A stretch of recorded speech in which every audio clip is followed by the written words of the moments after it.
Hi, I'm IKEA, and for today's video, I want to have an in-depth look into the Phase 2 of the PTS for Year 7, Season 2, as they instituted a second phase to the PTS, which we haven't had in quite a while. For several seasons now, we've had just one phase. This seems to be, though, mostly for some checking, stress testing, likely some stability changes, so to the back end, to the servers and such. As on the phase 1, on the first day of the phase 1, it was kind of unplayable. They did fix it pretty quickly. Day 2 onwards, it was perfectly fine.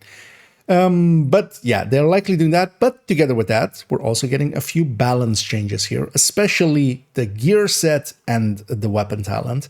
So we'll go and look into those as we'll go over a spreadsheet that I've prepared. Actually, this is a copy of the phase 1 one with the values altered. So the phase 1 one still exists, but then this is just a newer version of it. And yeah, we'll especially go over the gear set and the weapon talent. Together with that, I do want to discuss a little bit of retaliation as well, and we'll even see it a little bit in action. So yeah, let's go get started. And let's do that by going to the patch notes. I'll link to the patch notes here, of course. As always, they're on the Trello board here, the latest entry in patches and updates. And they go over this being especially stability improvements that they want to check out.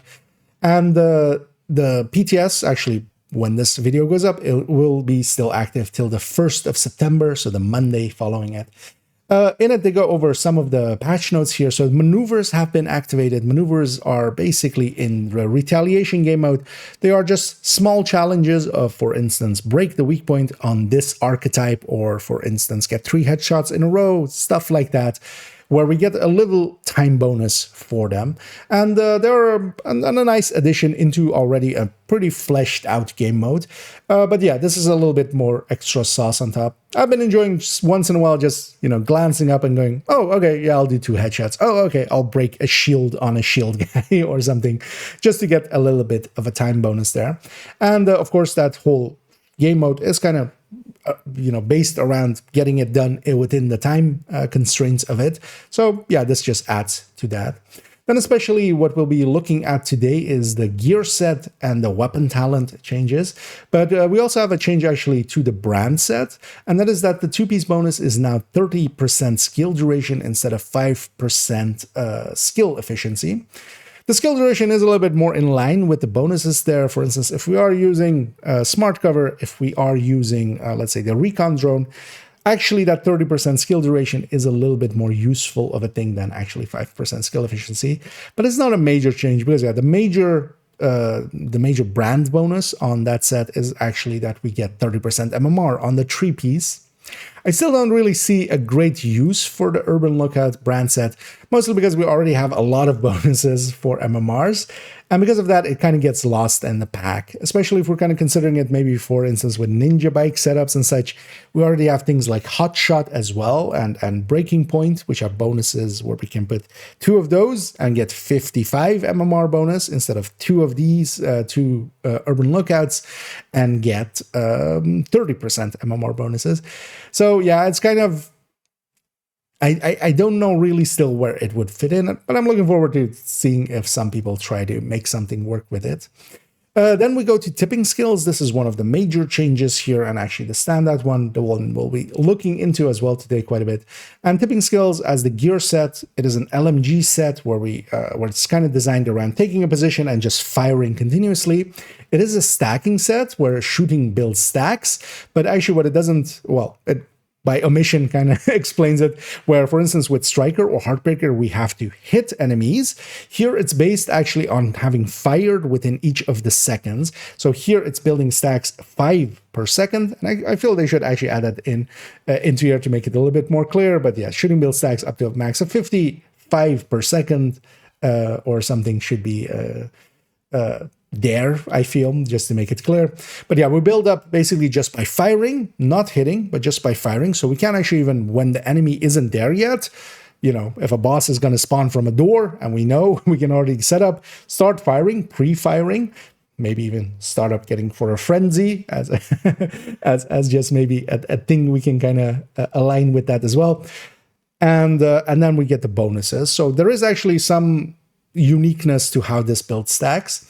And then, yeah, each stacks provides a weapon handling that remained unchanged. But then actually the 4-piece bonus used to be 2% crit damage per stack, making this an 100% without the backpack. And the backpack would take that from 2% to 4%.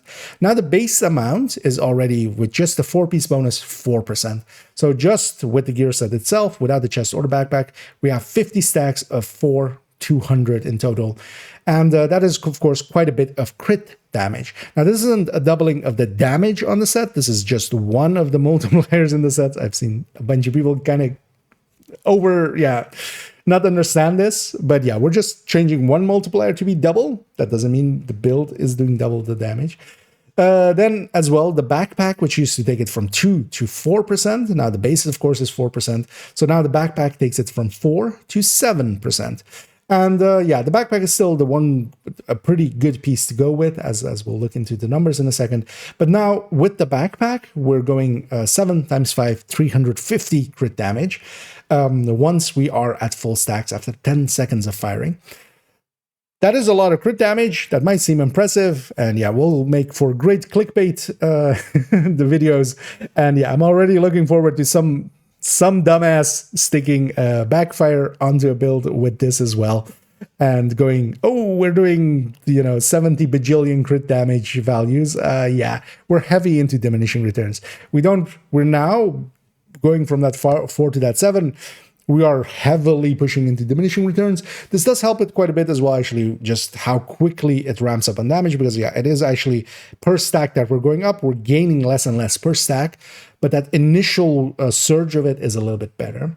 Then as well, on the weak point, or the soft spot weapon talent, where destroying a weak point grants, it used to be 19% for the normal, 24% for the perfect. Now it's 27% for the normal and 32% for the perfect. And the just basic weapon damage, all weapon damage. But yeah, destroying a weak point grants that. In the game, though, it is actually notable and kind of weird. In all of the patch notes, including the previous ones, it says 15 seconds as its duration, which I would actually be more for, instead of the 10 seconds that it says in the game, and it is 10 seconds when we time it.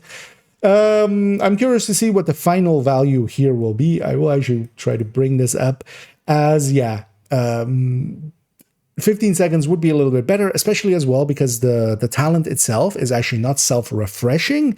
It seems to be refreshing a little bit of its duration on each subsequent wake point destruction, but it's not the full duration, which is also quite odd. We've either had talents that aren't self-refreshing, or we've had talents that are fully self-refreshing. We've never had a talent that just, gets like what it seems to be like 2 or 3 seconds per subsequent weak point destruction once we have it triggered. But overall, a pretty good change. And let's go also into the developer notes, which were part of those patch notes. There's a bunch of known issues and such listed, and PTS talk here as well, which we'll skip here. If you want to read them full, yeah, it's linked in the description down below. In the developer notes, firstly, they talk about retaliation here. With retaliation, they've really increased the amount of agitation that we get per activity that we do. Agitation is basically that meter filling up the percentage that we get before, the bar fills up until a full retaliation. That is the agitation meter. So they've increased that by quite a bit.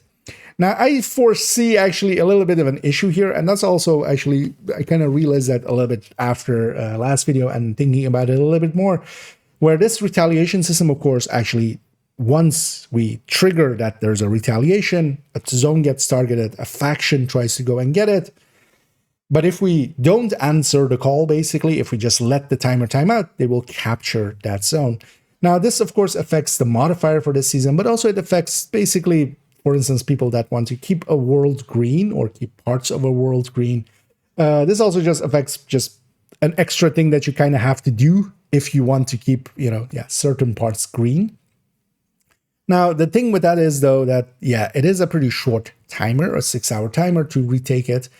Together with that, now that the agitation is going really quickly, we're getting a lot of those, and especially if you're not intending to do them, and especially I'm thinking more in the long term, because, yeah, Early on, I'm going to take every retaliation that I can, especially farming up those blueprints and such that we get from that game mode.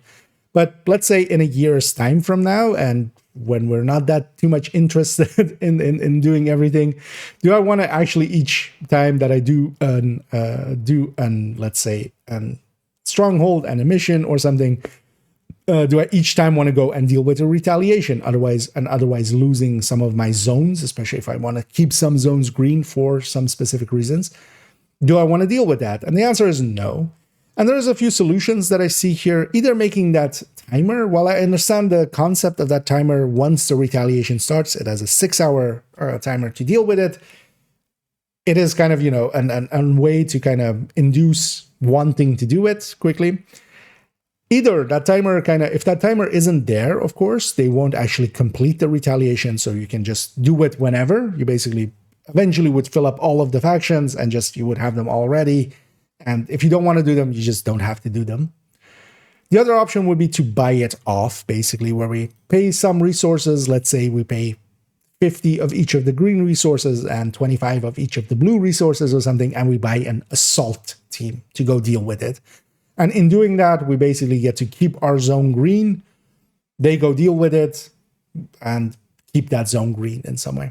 I feel something like that is kind of needed for this system, especially now that it's even faster to get into it. Well, I completely understand their thinking here, because they, as they kind of say, they want us to playing the mode instead of, grinding for the mode.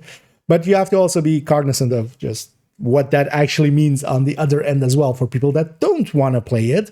And that doesn't just include, for the time being, but in the future. So I could also see them keeping it like this for maybe this season, but then maybe in the future implementing something like that where we can basically do it at will and there isn't a downside if we don't. Because currently, of course, we don't have a downside. If we just do a bunch of activities against some factions, we don't suddenly lose a zone, especially for those people that like keeping the world green for doing activities and such in a green world.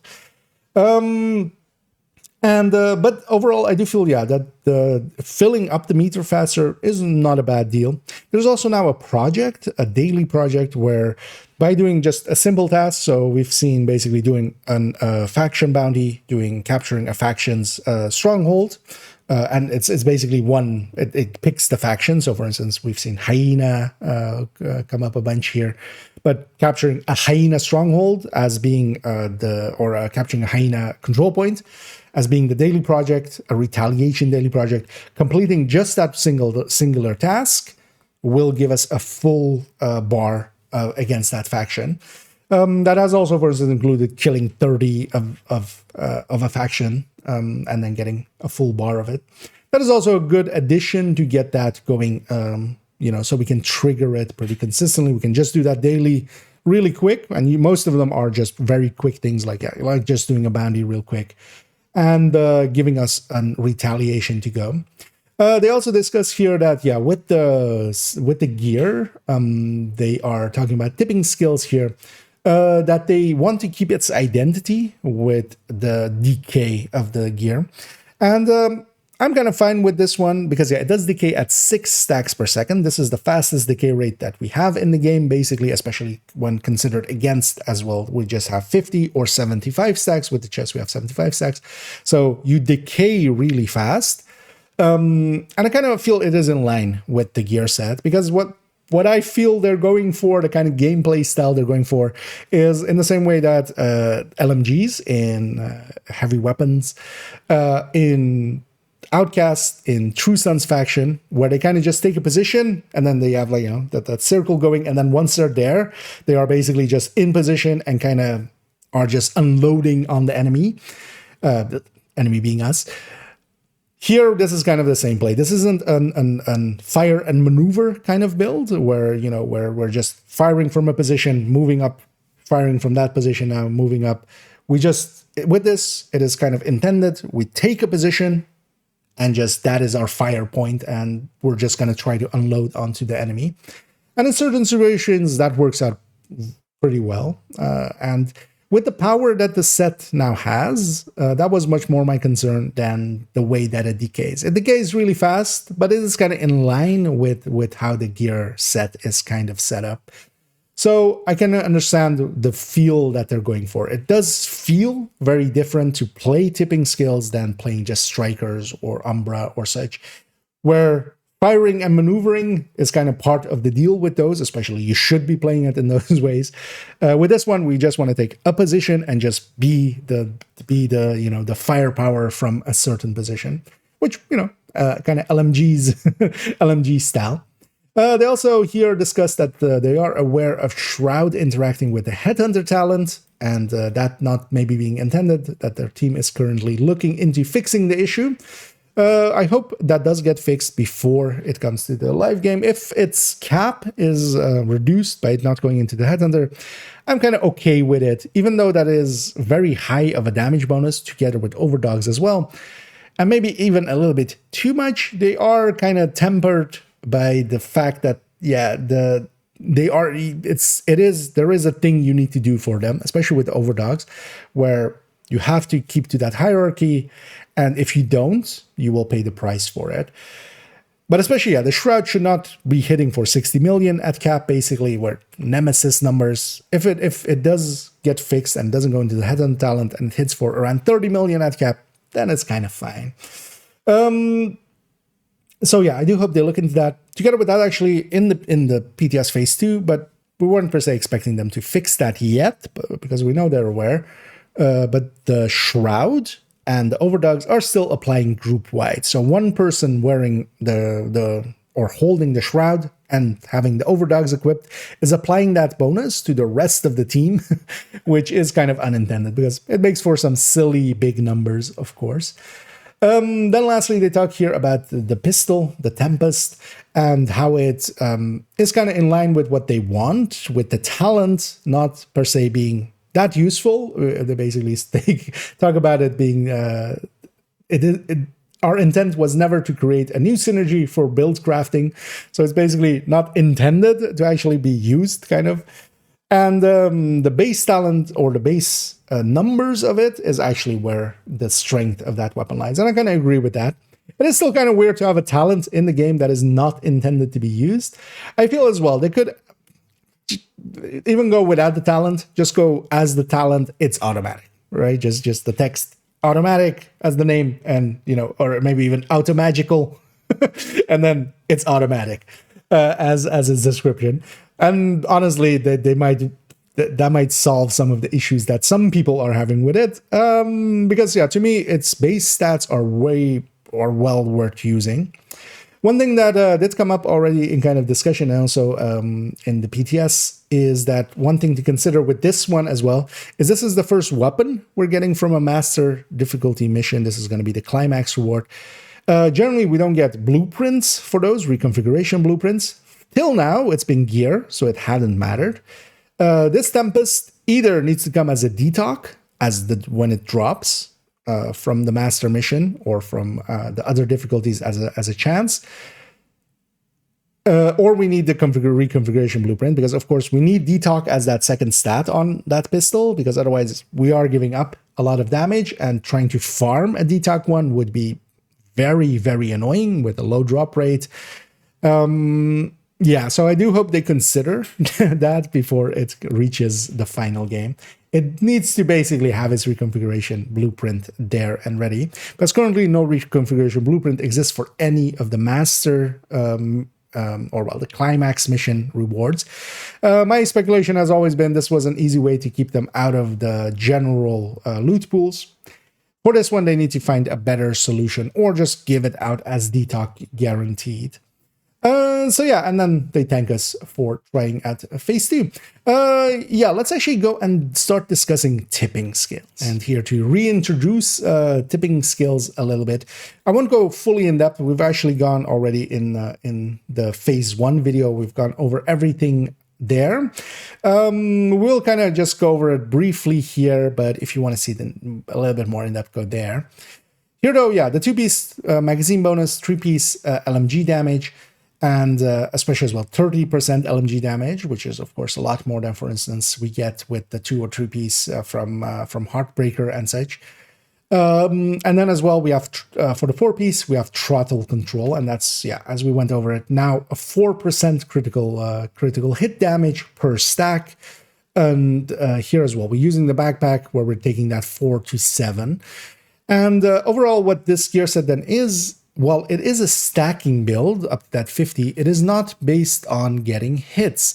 And that is the big difference here. So even if we're shooting just outright and we just shoot for 10 seconds, as we see on the buff bar there, it is actually filling up at that buff. And now it is at full stacks. And then we lose 6 stacks per second. So even in a reload here from this LMG, we were basically away for 3 seconds and we lose a little bit. Now, suppressing an enemy in that reload, because whenever we have an enemy suppressed, we also don't lose stacks. It will actually keep at full. One of the things is as well, we don't actually need to be firing the full amount. So actually, let me get it fully empty here. But we basically, every second, it seems to be checking if we have fired within that second. So even if we do kind of this, we can see that we're kind of filling up pretty consistently there. And yeah, we kind of, once we have the rhythm down, just, you know, 1 or 2 shots with each second, we can kind of keep our stacks up.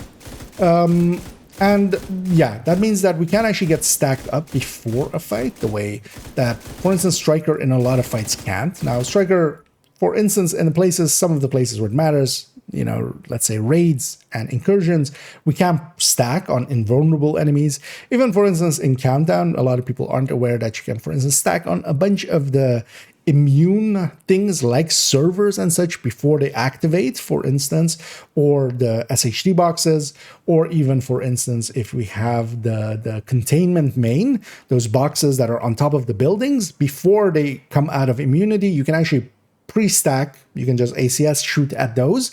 You're, of course, kind of wasting time doing so, but you can pre-stack and even get 200 stacks pretty easily with those. So that's kind of the thing here. This can do it basically anywhere as long as we have time. With the Strikers, yeah, we either need enemies that are strong enough, for instance, to get to 200 stacks, or, for instance, things like that, where we can kind of cheese it a little bit. This, though, can, of course, gain up to its 100 stacks just by firing out. And yeah, that basically means that it is very much about just kind of taking a position, not being just maneuvering and such, because yeah, even here, let me get, let's get a little bit stacked up. So let's say we get up to full stacks, and here without the chest, so the chest takes it to 75 stacks. That will mean as well, we need to fire for, because the stacks per second don't go up. But here, for instance, even if we're kind of maneuvering, I lose a bunch of stacks. And then even if I like want to go over here, I lose a bunch of stacks again. Now, especially here, of course, we can kind of do quick things, but imagine we're going between 2 rooms in a mission or something. Yeah, you're going to lose all of your stacks pretty quick. Because of that, yeah, it is kind of its own playstyle where we kind of want to go into cover. Now, this, of course, also aligns really well with, for instance, smart cover. And let's say as well, for instance, sticking on as well, not just the precision one, but the fortified one, where we can have immunity from explosions, where we don't get that stagger effect if we do get hit by explosive, just so, because of course, if we get staggered out and we just are, you know, not firing for 2 seconds, we're going to lose a bunch of stacks. Instead of that, with, for instance, the fortified one, we can actually stay basically firing, and because of that, not lose any stacks. So there's a bunch of synergies like that we kind of want to go for. There's, of course, also the synergy with just sticking a Bullet King on this, even though damage-wise, that doesn't work out that well. Then also the synergy here very much is, as we'll bring in a Tinkerer here, and going Frenzy. Because, of course, if we're pre-firing and emptying out, yeah, that's something we already do quite often for Frenzy, and then when Frenzy comes in, we unload it. One of the things as well here with Frenzy, actually, and the extra magazine size that it gives, with the Mark 46, it now actually has just under 9 seconds firing time, so we see the Frenzy there. I'm just going to hold the button now. But we kind of see that the Frenzy and my ammo basically run out around the same time, and then it still lines up really well with the reload on the Mark 46 happening basically when we are going to get our next Frenzy. So actually, this really is a way to go for it. But this, of course, eats up a lot of ammo. That's why hope or would kind of love to have ammo capacity as one of the bonuses here, alongside of the magazine size as well. So having two-piece maybe magazine size, and this being 30% LMG plus 30% ammo capacity. That would be just straight up better bonuses than True Patriot, which is kind of a downside for True Patriot. But then True Patriot at some point should get a buff as well, just to get give it something to do. Because yeah, we do run out of ammo pretty consistently in gameplay.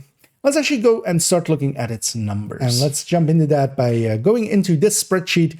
There'll be a link down below. It is actually a copy of the Phase 1 one, with that one still existing. And then this is a copy of it where we've altered the values and added some stuff in, as yeah, some stuff has changed. These are multi-calculators of my design. Input happens down here, together with the weapon stats. And then we especially get burst and sustained DPS numbers spit out together with the mag damage. And we can compare them on the percentages in between different versions. Now here, we're first looking at what way do we want to set up our tipping scales. Here, I'm taking it first with a chest and Coyote with the tipping scales backpack. Here with the tipping scales chest plus backpack. And then together with that, a Coyote and a Contractors. And then as well, without the tipping scales chest and backpack. So doing two high-end pieces on those two slots. And then here we're going with a chest and a Petrov backpack with Vigilance. Just kind of the different ways we could set it up. Also, on this last one, we have it with, because if we're not going with the chest and backpack, one of the ways we can set it up, which is pretty common with most of the gear sets, is to go sacrifice plus gift with perfect glass. So we kind of want to have that number as well. Looking at the backpack variant first, so going backpack, chest with a blitz rate, Coyote. Now, Coyote actually, of course, in this, now that we're pushing the crit a little bit higher, and that's also the one addition that we've done here. In the previous version, with the backpack, it was 4 crit damage increase per stack.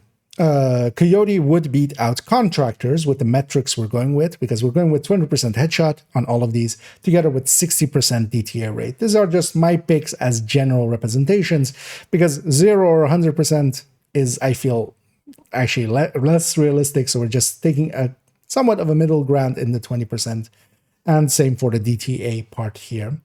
Especially if we're comparing, of course, against a Contractor variant that we have here. The Coyote used to beat out the Contractors. The Contractors now very much beats out the Coyote. There's, of course, the Tinkerer, and that's what we saw me running in there as well. And Tinkerer with LMGs is really good, especially because we can have a damage talent, like measured, which is more than Coyote. And then together with that, have Frenzy come in as a secondary. And of course, Frenzy then is a little bit more situational, but especially if we already kind of have a damage talent to kind of rely on a little bit, that is also then more than the Coyote. So we're just doing more than the Coyote in general. And then the Frenzy comes in whenever it comes in and just destroys everything, basically hedging our bets basically a little bit.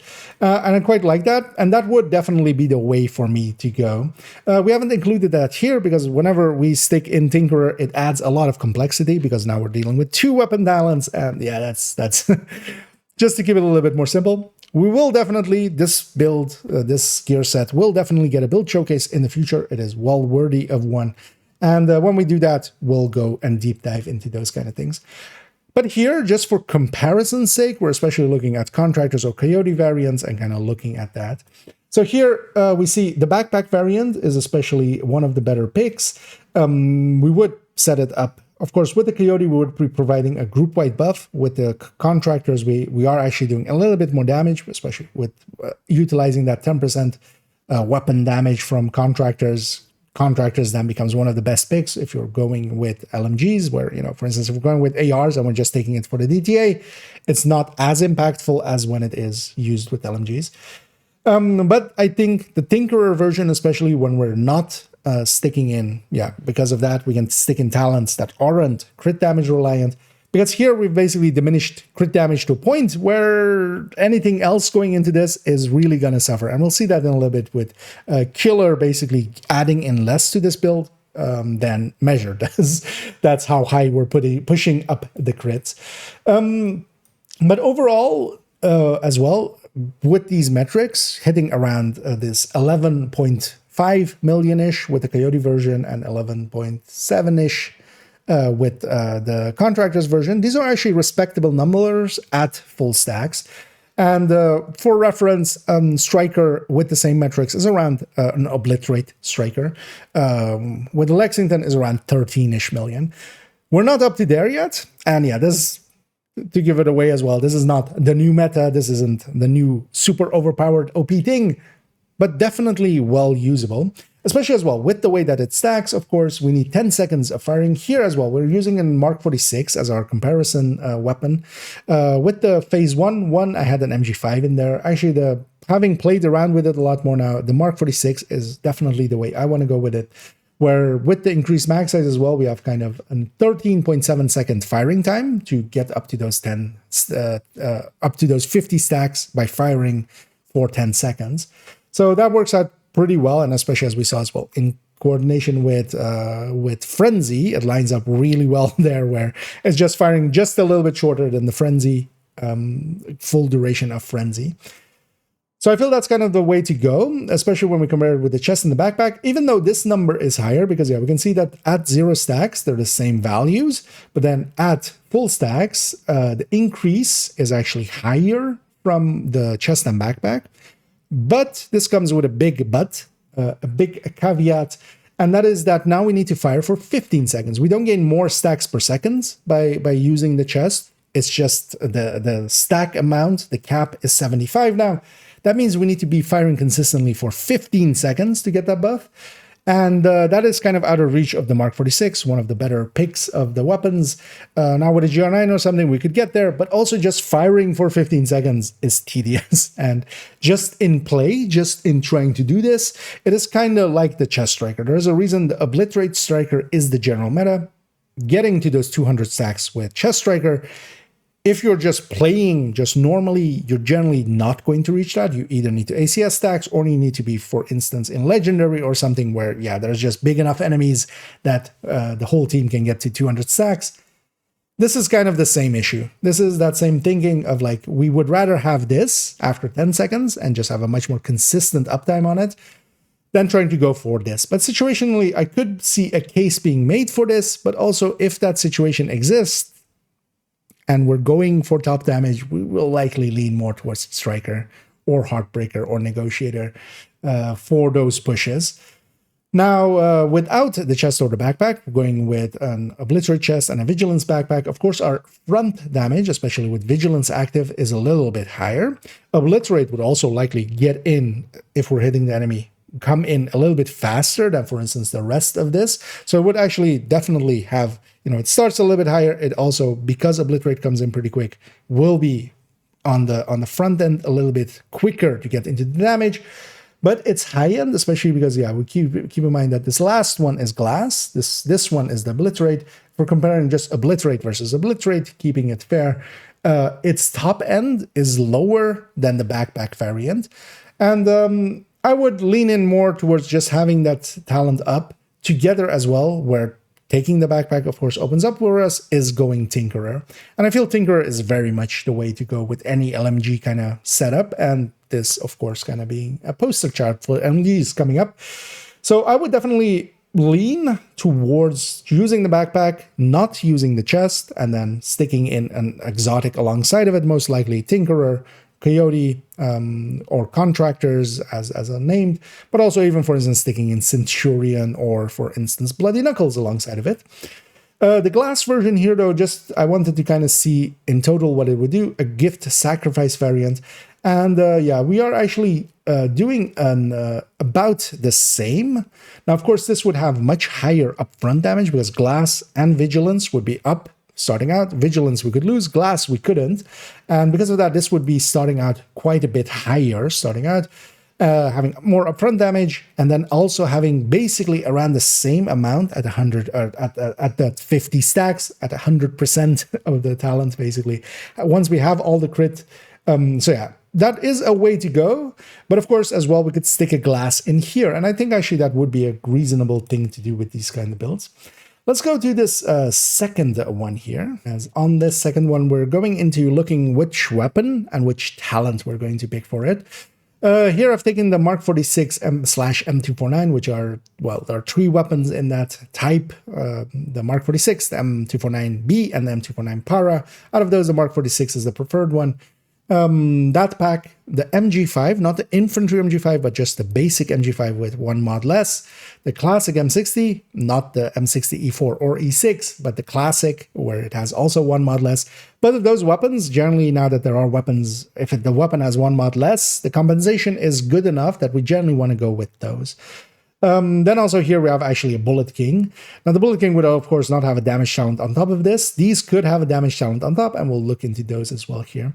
But first, just looking between the Mark 46 and the MG5, the MG5 would of course be ahead on burst and sustain. It is actually the top pick, I would say, LMG-wise, but it would, firing time-wise, not align that well with this. Even though we get 130 rounds out of it, we get plus 50 from the gunner, and then 30% on top of that from the gear set that the tipping skills that we have here. That would still be a 9.7 seconds firing time. Now, that would be enough to reach full stacks, but then the second we're in full stacks, we actually have to hit the reload. It is a pretty fast reload, but it will eat a few stacks in that reload. Usually, 2 seconds, so we lose 12 stacks, and then we'll fill up again. With this one, with the Mark 46, especially as well, how it aligns well with Frenzy, with its metrics here, especially when we have the larger max size because of tipping skills.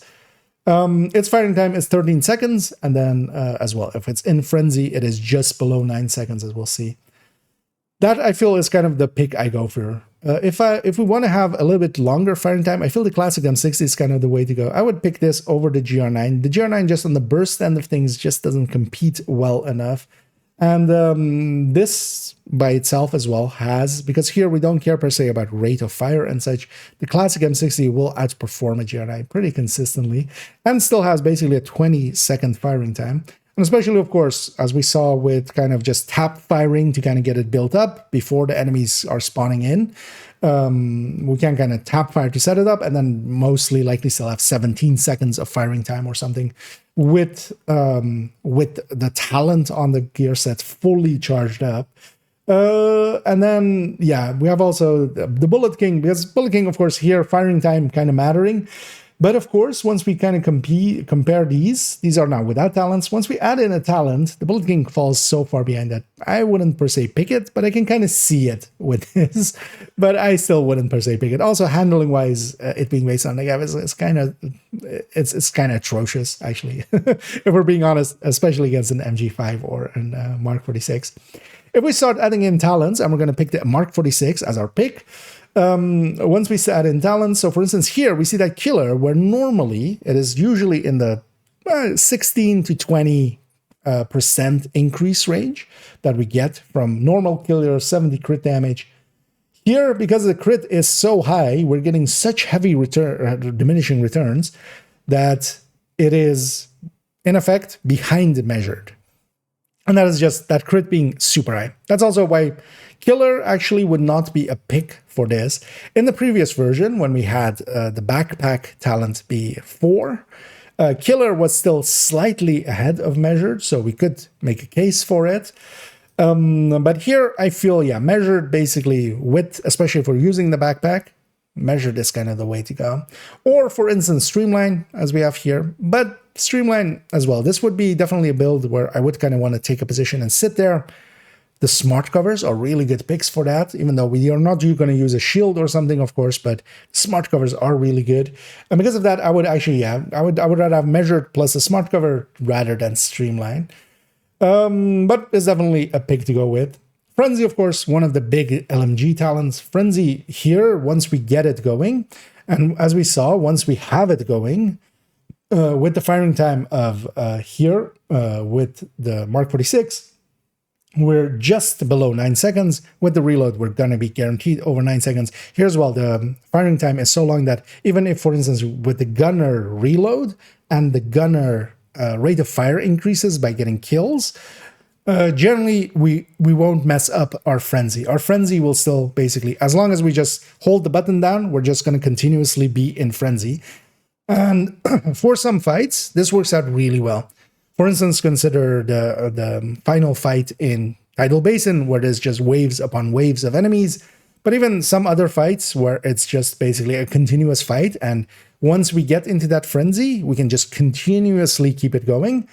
There's a lot of value to be had there. And then, of course, the bonuses of the set would also be there the whole time as we're continuously firing. So I feel Frenzy is definitely one of the picks to go, especially as well. Here we're kind of comparing everything with Coyote just to keep it a little bit more simple. If we're comparing with Tinkerer, especially having, then Frenzy kind of come in as the second talent is really impactful. Overall, though, we see actually some pretty decent numbers here once we have the talents going in. Let's actually go and look now at this last one, which goes into looking at the quartet that we just had with the damage talents, and then looking at other, gear sets and a brand build, and what they do and how much we can compare them against. Now here we have still Killer at the top. As we saw, Measured is actually a little bit more. That's also why here for this one, as last time around on the PTS Phase 1, Killer was actually the top one. Here though, we have also the burst numbers being compared here on the side versus Measured. Now, here we have a high-end red glass vigilance glass gift, or sacrifice gift with Contractors and Fox, and then Coyote, and then one Grupo or third piece Providence. With Killer, just the classic glass red. Umbra here with Petrov and Coyote, with Killer also active, with all of these as well, including some damage talents. Here's OD with Coyote and Sadist, OD with Tinkerer and Sadist plus Pressure Point, as that is of course kind of the new baseline for OD, which is a little bit percentage-wise higher, as we kind of see there versus the Coyote. And also, of course, the current kind of general meta in the Strikers, Obliterate with a Coyote, with Killer active here as well. Here, of course, we should kind of compare against the Measured numbers a little bit, as with Killer active, the tipping skills is actually a little bit behind. If we look at especially Umbra, which last time around, because actually we had this set up to kind of change this number already in the last one, if we were on that 4% on the backpack, which is of course the big meaningful change here, is that we saw that Umbra was quite a bit ahead, and especially as well OD was with the Coyote version kind of head-to-head, and then the Tinkerer version that was gonna that is gonna be the OD new meta for the ODs is gonna be ahead as well. Now with the 7%, it is definitely in a better spot. So what we see here, especially my conclusion on the last time around, was that it was too weak of a set to especially be used if we could go with OD instead. Now here OD is now 13% in its best variation, 13% behind. It is still providing a group buff. It is instant, basically. Once you have the hollow point around, it's basically, from the first shot you're kind of doing that damage, although not against mechanicals, of course. So if there's warhounds about, if there's mini tanks about, if there's turret deployed and such, we're not doing those bonuses against them because they don't bleed. So we basically lose both of those bonuses, both the Sadist and the Pressure Point. So it has some situationality like that, but very consistently, especially against most of the factions that aren't Black Tusk, an OD can kind of do those numbers and also provide a group buff. So when it was ahead of this gear set, this gear set basically would have just been left in the dust by it. Same for instance, Umbra. Umbra was basically 20% or more ahead of it. Now, this thing is kind of ahead, or just a little bit ahead of Umbra, especially when we look at the Measured variant there.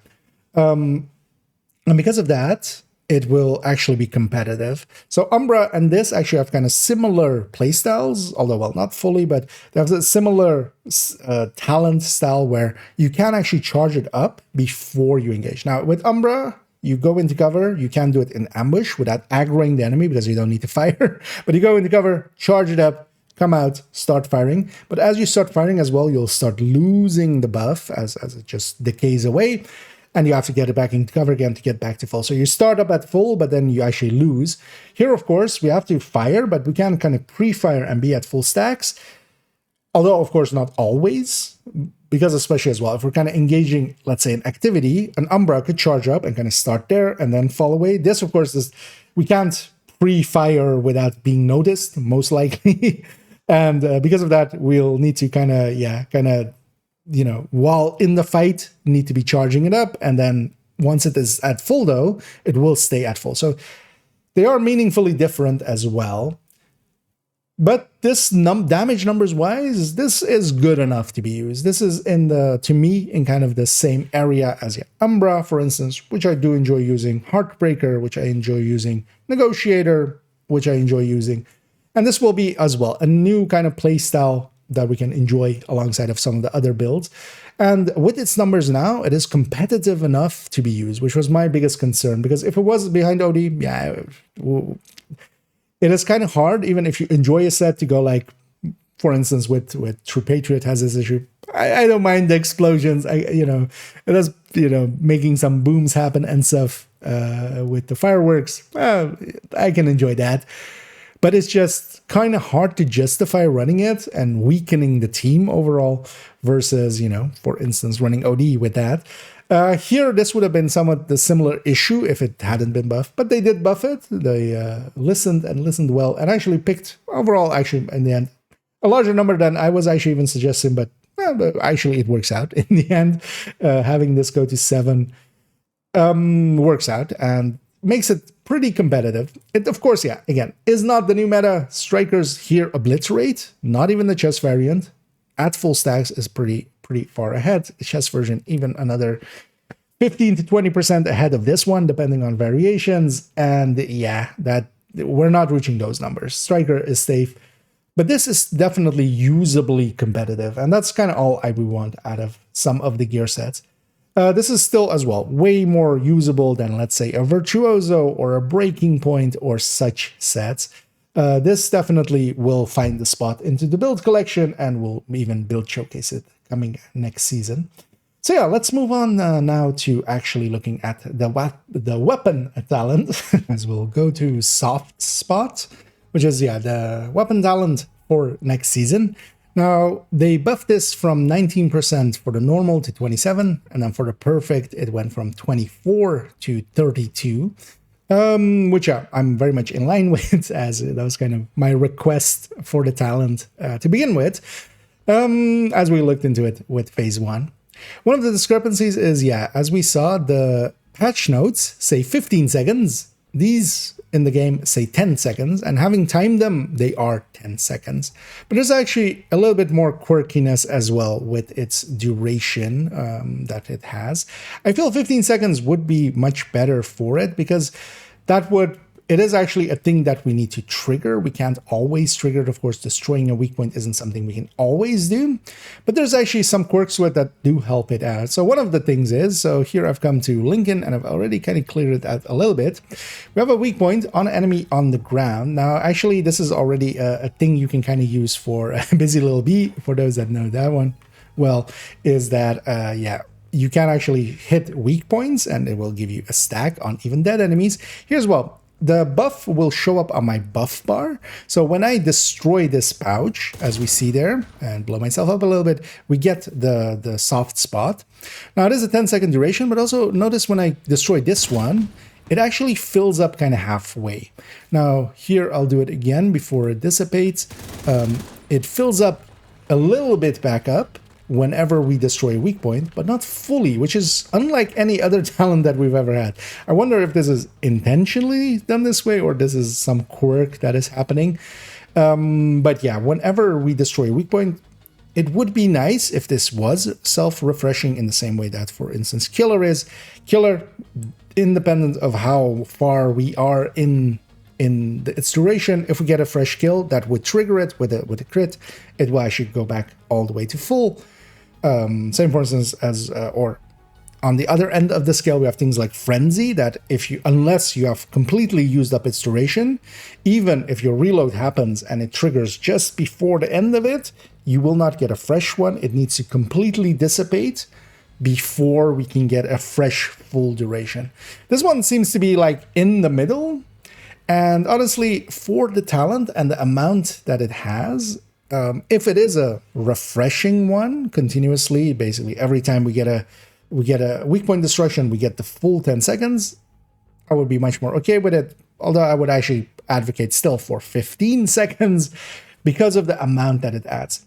Now, of course, it being weapon damage, you need to watch out a little bit on how much they add in, because on a red build, that might not look like much, but on especially, you know, the more blue that we go, the more impactful it is. And that's actually, I'm kind of okay with that for this talent. Let's go though now to its numbers on a sheet. As we'll come here, which is very similar to the one we showed in the PTS Phase 1, but of course just with the values altered. Here we're looking first at perfect soft spot, which is just going to be on a USC and a M44 custom, so M44 custom MMR and the USC 45 rifle. Neither of those are really top picks, and also especially with an MMR, while weapon damage can be a pick, especially as it goes into Headhunter, we don't want to have a weak point. We don't want to shoot weak points, basically. So that's not a good pick there. You're much better off just shooting the bigger weak point, which is the face, shooting them in the head and getting the kill instead of going for those. So I don't think either of the perfect ones really are a pick. Here we're looking at the USC. On that perfect one, we can see though that on a full red build, here though, on a full red build with full grading as well, we are just gaining 11% out of it here as well with Zvia pieces and a Fox's Prayer. Actually, I realize now, where we're pushing weapon damage even lower, of course. So even the perfect is not, it's not a very big increase. It is still on par kind of with measured. One could say, although here on a rifle where measured does not exist, it will be a little bit less than, for instance, going flatline with the weapon, which usually is around the 12 to 13% mark. So yeah, it is an increase and an impactful one. It does, of course, require a trigger, which still will happen quite a bit, but isn't always available. For instance, consider when we're fighting rogues or such. Yeah, they don't have weak points. When we're fighting hunters, they don't have weak points. But if we're fighting outcasts, they have a lot of weak points. So it depends really on what you're doing. And situationally, that would make this talent pretty good. If we then go look at the normal version, which to me is the much more interesting one, which we can put on any weapon type. This will be available across the board for all weapon types, all weapon classes. What we see here, we have basically a striker with a Lexington as the main weapon. And then here we have soft spot inactive, or basically no talent active. Then soft spot active, streamline, killer, and measure to compare against.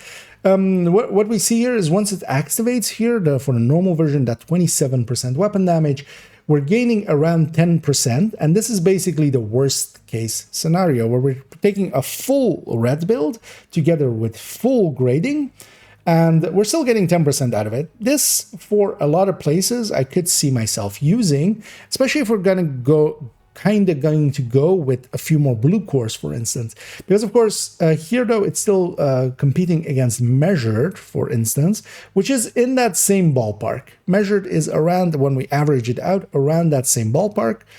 But measured would, of course, just be always active. And here we're kind of averaging it out to be this much. If we though, here we have the option of changing how many red cores we have on this build as comparison's sake. And then as well, actually, just to point out, we have here the old version with 19% for the normal variant. Here we have that be 7.36%.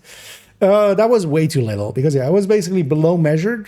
It needs to be around measured at the very least to be competitive. But of course, with weapon damage talents, you have to also watch out from a balance perspective. When we push this to be 0 red cores, going full blue striker, which we couldn't actually in this case because we have Coyote in there, but don't tell anyone.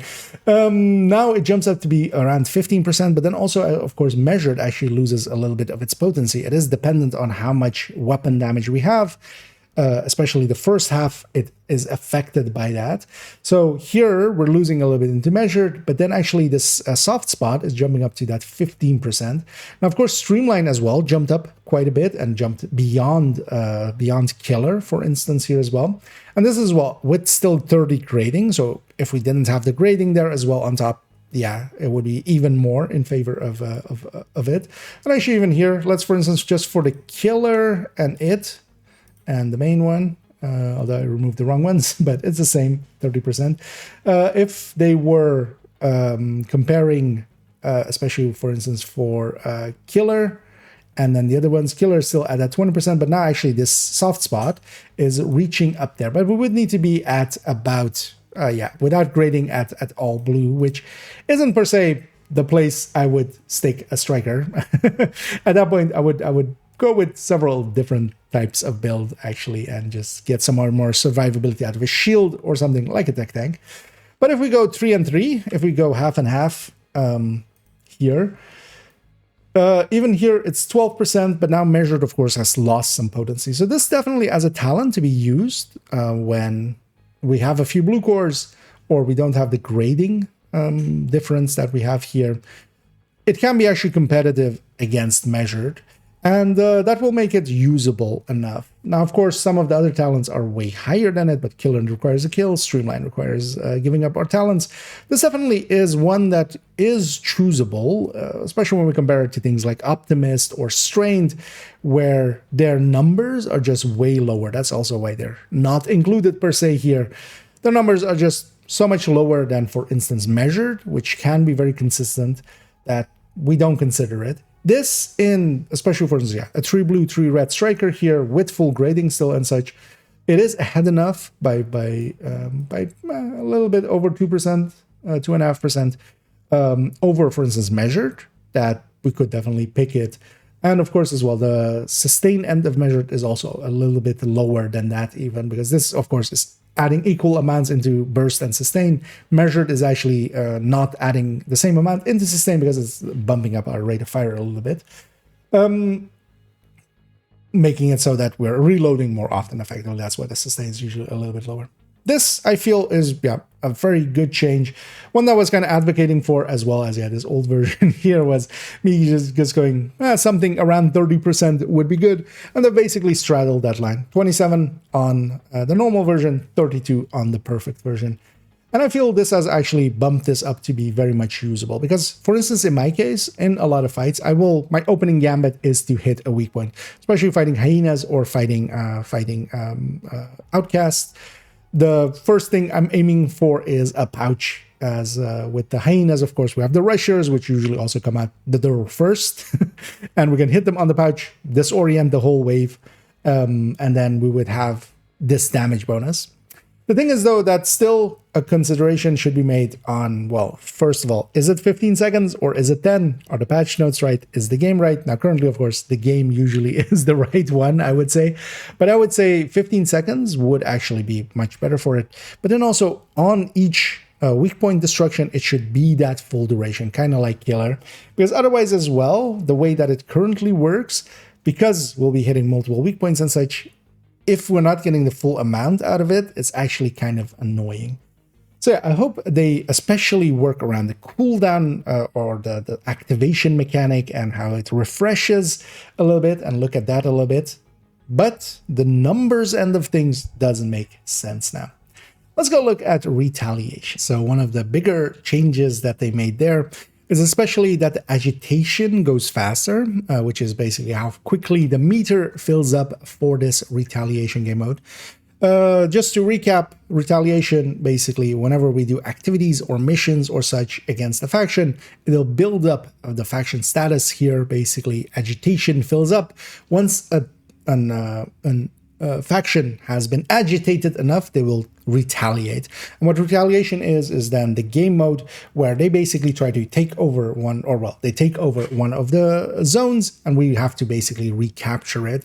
But we'll be stuck into one zone, just fighting the control points over there.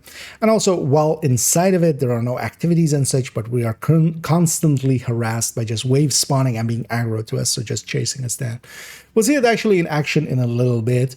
But here especially, wanted to highlight that they've added in both that the agitation from whatever we do is much more impactful to it. They've doubled it, basically, making it go faster, that we build up those meters. And also, we now have a daily project, and this is also per character, where, for instance, here, liberate hyena control points, multiple, although we need a singular, where we capture just one control point. And this, on any difficulty, would give us 100% hyena agitation, meaning that we can start a retaliation right away. These are all then just quick ways of getting a retaliation going. So I'm going to go actually get that real quick, and then we'll come back and look at it.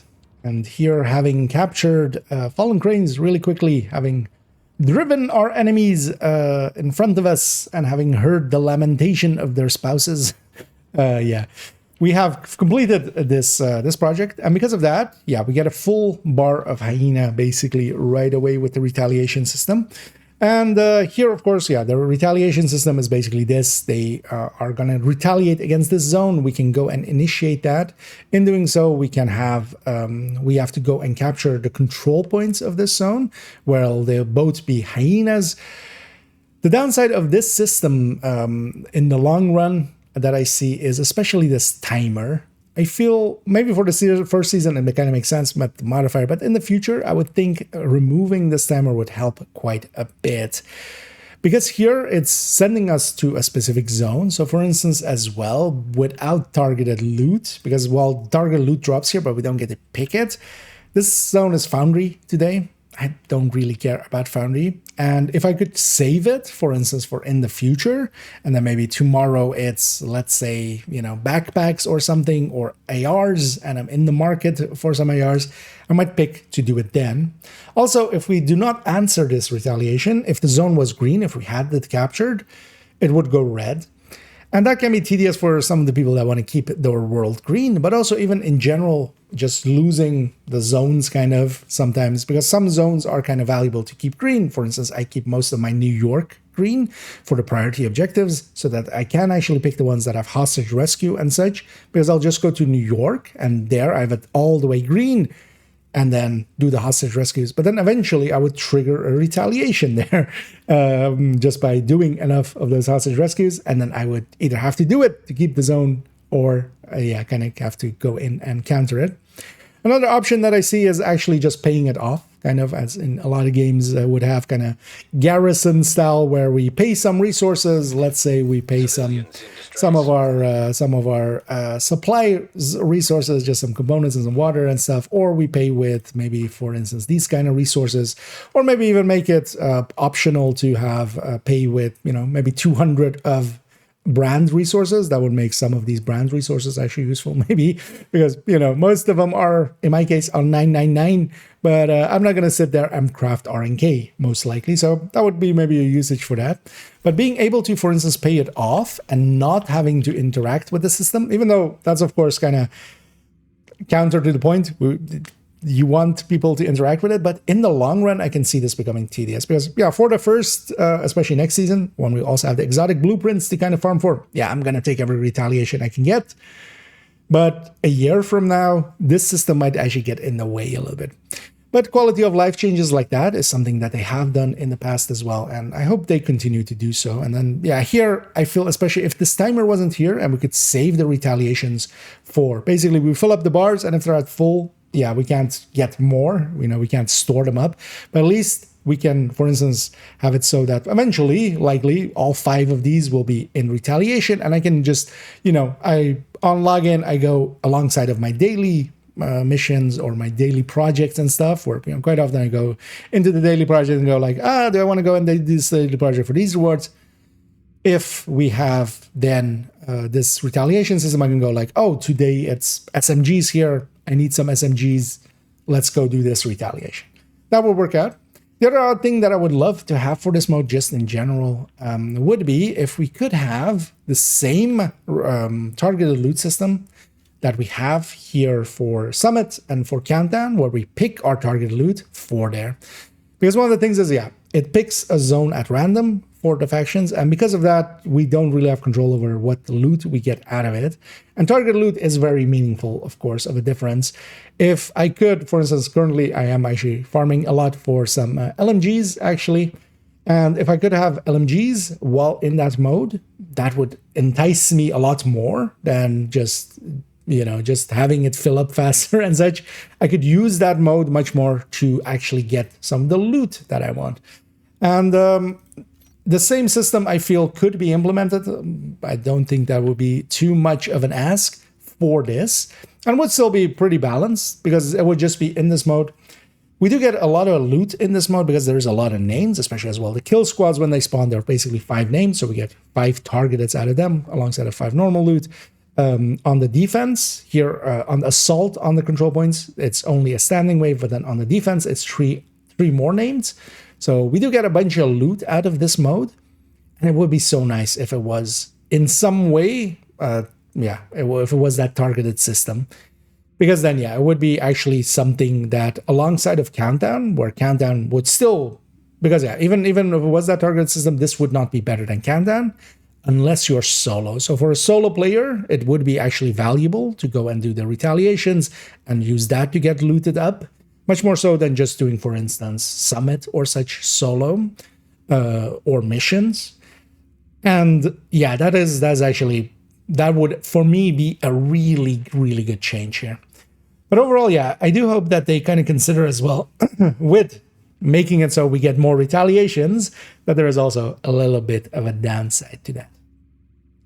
But let's actually go and be in a retaliation, and I will kind of explain as well in that mode as we'll go and initiate this retaliation. So when we hit the initiate retaliation there, basically takes us to this screen. We're basically being taken to a special mode. We can't leave that zone anymore. People can join us, and they will actually get rewards depending on how early they join us. So if I capture one of the control points and then someone joins me, afterwards, they wouldn't get the full rewards. They would only get the rewards because they would just capture the other control point with me. And then we have a timer in the upper left there, and that is basically the game mode. What it's centered around as is that there is a timer basically that we have to keep in mind, and we have to go and capture the control points. We will always spawn at a safe place, basically the safe house of that zone. So here actually for Downtown West, that is not a safe house, but that is actually campus. And then constantly we're getting enemies tossed at us to deal with.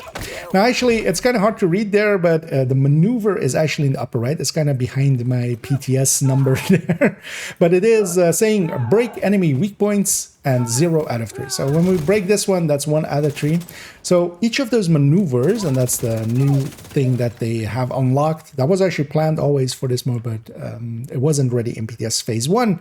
They've also underlyingly actually changed the numbers quite a bit. And having seen the old numbers, I think actually in a good way, because it was, for instance, a lot more weak points in the old version.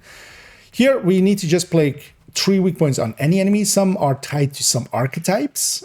So for instance, for hyenas, I've seen break shields of shield hyenas, basically. And as you see, I'm constantly being attacked and harassed by stuff. Here are also the control points. So for instance, here, normally we would always be fighting Outcast here, of course. I'm gonna go for that weak point. Well, actually, with the weak point, I'm actually curious. Oh, that did count. That's fine though. But they're very simple things with simple reward though as well. It's just a little bit of time for it. I'm gonna blind everybody. That is part of the next season's modifier. And there is, with these control points, is also a little bit different than just normal control points. There's one big standing wave, and it is actually a pretty big one. It's like 8 or 9 enemies. Usually with a heavy in there as well, which of course with Rikers can be a little bit dangerous. And that was actually, although at some point I've already gotten the 3rd weak point there. But we got some extra time out of that. Also, every time we complete control point, we get some more time. Every time we kill a kill squad as well, we get more time. That's kind of what the game mode is. So it's basically, we're kind of in a race to get this zone captured and back in our control. And in the meantime, the whole time it's spawning stuff at us. Then on the defense, it's actually 3 named groups, and especially the second named group has an interesting quirk where every second named group that spawns after the first one. So here's the first one. This one kind of is always kind of just a jumbled amount of enemies. Here's, well, interestingly, for instance, if we have any loot out there, it would be, we have a 10-second timer starting the second we kind of leave the zone. So here, actually, those guys are on the edge of the zone here because the zone ends there with the west end. So we need to kind of watch out that the loot isn't too far if we want to go get the loot. And also, if the loot was targeted, that would be so nice. Because we get 3 names here, 1 more name than we would normally have with a control point, but a bunch more enemies. Also, a lot of these enemies, much more so, is elite, and that does affect actually how much loot drops on average, I feel. Also note that the maneuver, it's one maneuver per control point. So it doesn't, once we complete one, we don't get another one. Whenever we complete one of the control points, we get a new one. If we completed it or not, doesn't matter. So we don't get to keep, for instance, if I had 2 weak points out of that, and then we went and completed this control point, I don't get to keep it. It will just pick something new for us. But yeah, there are simple things for a little bit of extra time. But yeah, here, for instance, that's the name that I spawned. And then together with him, oops, all heavies. And then especially some are actually a little bit tedious. I do kind of like it. So Division 1 with Bandies quite often has this, where it spawns all of one archetype for some of the waves. And especially things like, for instance, with hyenas, I've ran into this already, where oops, all engineers, and oops, all engineers comes out and they go and put down 5, because yeah, for instance, when it's heavies like this, it's only spawning 3.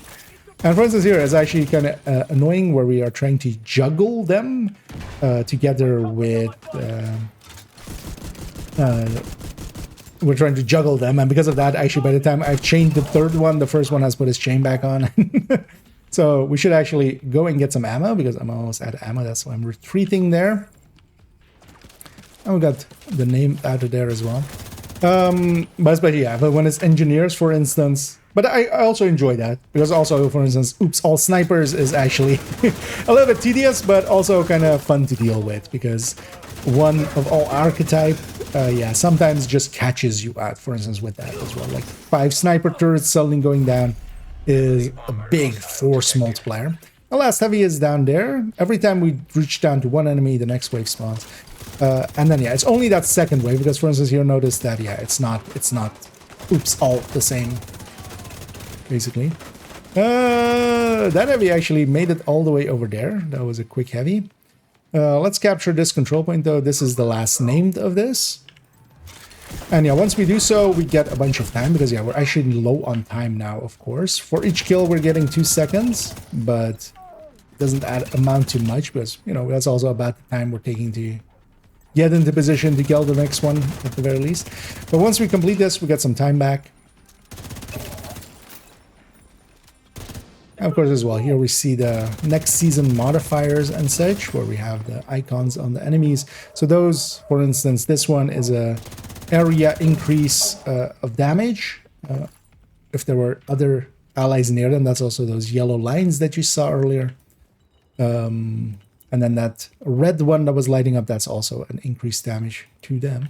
Oh, actually, we've captured it here. So one of the things as well, there is no defense team coming in, and they've likely done that just to avoid, for instance, yeah, those guys would get caught up in some fights and stuff. On the other hand, is basically once we have it all killed, we have it cleaned out and we have it captured. And you saw me there as well. Now we're on 6 minutes. We were on 2 minutes a second ago. Here, though, one thing I hope they fix as well is, as we'll go into here, you'll notice that when I open this, I'm on heroic. This doesn't look like heroic loot, right? Especially with a purple from there. This loot isn't scaling, and I hope they fix that actually before the final version. Let's actually, I'm going to run to the other control point, and we'll come back in towards the end of that fight, as we are getting towards Toxic Alley here. We haven't seen any kill squads yet. Kill squads are also in here. That's a spawn. It seems to be just completely randomized. So whenever it's spawning enemies like this, it seems to just also have the option of it being a kill squad. And because of that, that's then 5 names that come towards you. That's either from the faction that you're fighting or the underground faction, seems like. And I wonder if there's some significance there of it being sometimes the underground faction. Maybe, you know, they're part of the pact. But here, yeah, we're going to assault this. And for instance, here as well, we're not going to get actually some waves. So we're not actually that bad on time, but we have, you know, it would be nice to have some more time. I have that maneuver apply status effect. That will apply a status effect, and wherever we see maneuver completed, and we get a bunch of time for it. It seems to be different tierings for like each of the maneuvers that we get. It seems to be value to a different tiering, and depending on which tier it is in, you get a certain amount of time. That does help us out, because also, for instance, yeah, if we got a kill squad and killed it, that would also give us a little bit of time. And kill squad can actually be pretty, especially solo, getting 5 names suddenly tossed at you. They do take a little bit of time to kill, and I found myself as well leaning, especially in this game mode, towards, for instance, tech tanks and such. Dying if you're dying not while in these control point areas, you actually just lose a minute. And actually, for instance, in a group setting, getting downed doesn't cost any time, but if one player dies, if we're in a group of 4, let's say, and one player dies completely, at the point of death, we lose a full minute. So you don't want to actually, in a group setting, you want to kind of pay attention and kind of maybe, you know, not die that much. Getting downed is okay. Well, getting downed with a revive hive, especially and such, is okay, as long as you don't actually, you know, get killed after. Let's kill this guy and or gal again, and yeah, there we see as well the movement speed increase that I have from shooting a rusher nearby, as I have that passive equipped. Here we're gonna have the oops all the same wave again. This case, all medics, also one of the more tedious ones, although I haven't left them any buddies over there. The name is also a medic. That doesn't always need to be the case. I'm gonna actually use my active and blind some of these because I'm actually getting pummeled. Because 5 medics suddenly coming out, especially if it's in a later wave, or I had left a bunch of hyena bodies here. Maybe we had a kill squad here. They would get those up pretty quick, of course, because these medics are going to go for that. And I really do enjoy that as just a little bit of a shakeup, because it's also just a shakeup now. Here, Toxic Alley is always hyenas, so that's the same. But with some of the other control points, just fighting a different faction already by itself, you know, fighting No Hope with Hell and then fighting Outcast there, yeah, that's by itself already a little bit different. And then the rewards from this mode is, of course, the exotic blueprints. So it seems to be killing the kill teams. You basically, whenever you completely kill a kill team, you will get a blueprint. You can get a blueprint at that point. That one is seems to be a 50-50 still. That was what was it, PTS1. And then upon completion as well, there is another chance at one as well. So especially if you have one of the kill teams spawn in, and the game actually does pop up at the top, kill team spawned, when they do, you can, because you could outrun them or try to. But yeah, you would want to take them on for those exotic blueprints. Here's well, once it's completed, and this is also something that I hope they maybe consider on, because here we have a 30-second timer that started the second the final enemy died and we captured this area. Now, in this time, I would have to run around and get all the loot. What I've been getting in the habit of, or for more likely in the future, because here in the PTS, I'm not per se caring about the loot, leaving one enemy alive, going and grabbing all the loot, making sure everybody has the loot, and then going and grabbing, just killing the enemy and grabbing the control point supply room real quick. But that one can be actually annoying, especially if you're kind of not paying attention, because also, of course, other waves are spawning constantly, so you might not notice that, oh, that's the last guy of the control point, even though there's like 4 people behind him because a random wave just spawned. And then the defense there, once we complete it, we get this screen. So we're getting this XP that we have here at the top. This is for the active modifier, so this is for spiced up, is actually the XP that first number is for. And yeah, we're getting some of the resources from this game mode, and then also getting some tactical assessment alongside of it. One of the downside is, and I hope to actually consider that as well, is we're not, for instance, on the control points, we're not getting the rewards from the control points, which would be, for instance, some field recon. I would love to have that alongside of it. Together as well, I haven't tried it out, but seeing as we are not getting any rewards at all, I'm not sure if we're getting blueprints and such from it. And that would be kind of annoying, especially for newer players. This would be a good way as well for them to, you know, just kind of grind that out, do a retaliation, get some of these resources for exotic blueprints and such, and then alongside of that, get some normal blueprints as well. Here's well, actually for the completion rewards, I did not get actually an exotic blueprint. So during this actual run, which here took 13 minutes, I didn't actually get any exotic blueprints because I didn't see kill squad, and then also I didn't see get a completion reward here. On heroic, this completion reward is actually, well, it seems to be a 95%, unless they've changed it for phase 2. Just make it 100. This is kind of annoying when this happens, because you might as well just give 1 at the very least for the amount of time that it takes there. Because yeah, we can't really control when kill squads spawn, at least not so far, not that I've discovered so far. And well, we could actually, for instance, if we do have the time in the game mode, especially for the places where there's multiple control points, by the end of it, you actually have a little bit too much time. You can actually just go around and just run around and try to get a kill squad to spawn. But honestly as well, I feel you're better off just maybe going into the next one. But yeah, overall, this game mode, yeah, I'm very looking forward to it. And it's giving me also something to grind for, but also I enjoy doing open world activities and such anyway. This also in group settings, because while priority objectives and such are very much, you know, solo kind of things, or at the very least, you're kind of matchmaking with them because you're not going to be sharing, you know, whatever priority we've picked. This mode actually works really well in group settings. But yeah, let's go and take it to a conclusion. And to conclude this video, I have enjoyed actually that they did a phase 2 for this PTS for year 7 season 2, as the changes that they've brought here were kind of the changes I was hoping for anyway. Now, of course, yeah, this PTS was kind of much more on their end for stability checks and such and making sure that everything works out correctly. But I'm happy that they actually also, yeah, provided us with some slight changes and also allowed us to experience basically the retaliation mode now in full with maneuvers in there as well. As now we'll know basically what we're getting next season, and especially the changes to tipping skills are very welcome. Same for soft spot. I'm kind of surprised actually that they didn't change Shroud or Overlords to be a little bit less than, you know, what they are there.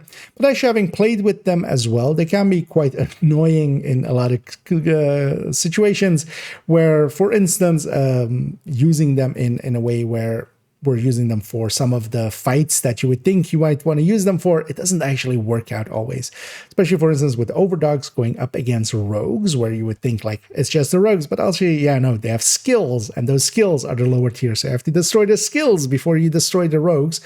But that won't be, for instance, the case when we're fighting hunters in Countdown, where, yeah, it'll be really a great piece to go for, especially for those early fights. But are we gonna swap out just for that first fight or not? Some of us will. I might here and there. But yeah, it is. Those are still a little bit too high, I feel. But I'm very happy that, yeah, tipping skills is now very competitive. It'll find its way into the build collection coming next season as well, and we'll definitely showcase it as well, as it does have a little bit of a different playstyle, and I've been quite enjoying actually trying to maximize what we gain out of it. It's definitely not the new meta, as I've seen some people go for, but it's also not completely useless, as I've also seen some people go for, with the final numbers that it has had here on PTS Phase 2, which again as well, doesn't per se mean that it's the final numbers. PTS always subject to change, but it looks pretty good. Same for soft spot. I feel now it has a spot in the lineup of weapon talents. It is definitely usable and will make some use of it here and there, especially with Tinkerer, for instance, bringing it alongside of Measured, where we don't have per se an activation on kill, but on weak point, and then together with Measured always being there. I could see that, for instance, working out and such, because that's also from going on forward with the Tinkerer. We have to kind of consider those things as well. Because now we have, yeah, a talent alongside of, for instance, Measure, where we can actually activate it pre-kill pretty consistently if we're fighting the right factions. And all of those work out pretty well. I've been enjoying as well. I'm looking forward to running a Retaliation for realsies and actually getting some of these blueprints and such to keep. Because yeah, here, of course, everything we get in the PTS will be wiped by the end of this PTS. But yeah, I'm very much looking forward to the next coming season. The modifier as well, we'll deep dive into, of course, once it is out, and many more to come. But yeah, for future videos, we are actually going to go do that Tinkerer video, because I've been putting it off every time. There's been a bunch of PTS videos coming in between it and such, but yeah, we need to get those in as well. But yeah, the Tinkerer we already looked at Strikers. There's a bunch of other builds we can look at as well. So that'll be the next video. As well, I want to get an OD build showcase out before the next season. So likely coming Saturday, we'll have that as well. So I'm going to shift up the schedule a little bit to make that happen. And of course, after that, most likely starting on September 9th, we'll actually have these toys and tools in the game to play around with, as that's likely when the next season starts. So yeah, thank you all for joining me. I hope you enjoyed this video. If you did, do any and all of the algorithm things down below, as it does help out. So I'll do that little bit of shilling here. Hope to catch you all in the future. And as always, have a good night.